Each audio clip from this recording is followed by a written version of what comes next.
All right, lighting factor. Here we are again in the car from the same vacant parking lot. This is my list of why Neil Peart, or Peart as we call it in the States, is the greatest drummer of all time. Not technically and all that stuff, speed, double bass. There's a lot of people that are just insanely amazing right now, but overall the most important drummer in history. Because of the influences he had, the timing was one factor, but rotating drum kit. What other drummer had that before him? I don't think any. Composed drum solos, like 9 minutes long with the rotating drum kit.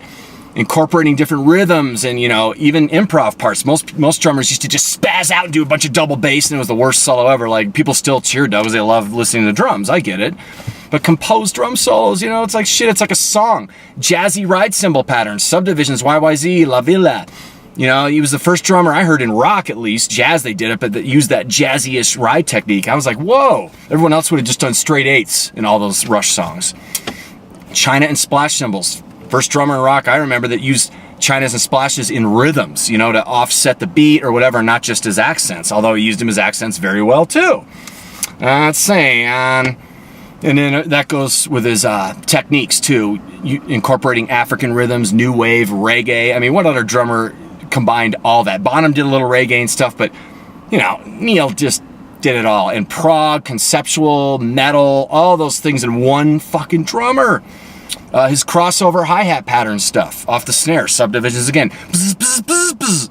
I never remember anyone doing that except maybe some jazz guy, but that was way unique and impressive. It needed to happen.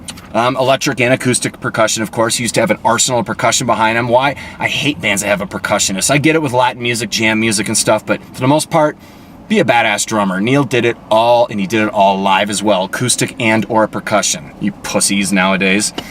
Melodic cowbells. What other drummer had that? Most drummers just had the one. Again, quarter and eighth notes. That's it. He used melodic ones, soloing and in some songs, especially live. Gold, copper, and blue ice plated hardware. Some people have had gold, but copper, come on. Blue ice, never. With his hockey kit, not even. 23-inch kick drum. People go, oh, whoa, picky. That is the best size you could have in rock. 22's got the nice attack and pretty much overall the best size in general. 24 gets a little doofy, but it sounds big. 23's got best of both worlds. I would get one. DW makes it, but I think only Neil's the only drummer in the world that has one. 23-inch kick drum. He writes all the lyrics. He writes books. He motorcycles. He bike rides across Africa back in his younger days. Now he motorcycles during tour. How many other people do that on a tour? Maybe some, but he has Buddy Rich snare chops, and Keith Moon wildness and flamboyancy, which makes rock drumming exciting, not just being a beat bitch like most of these guitar punks want you to be.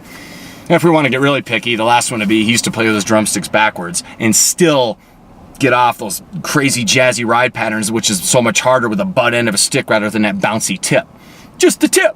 So those are my things of why Neil is by far the most important drummer, definitely for rock, if not forever. With all the excitement and stuff he's brought, he had the lyrics, even the big kit, the percussion he's added in, incorporated all the sounds. I just listed it all, so I won't talk anymore. I got to get up and visit a friend and eat some pizza and drink some free beer and do my radio show.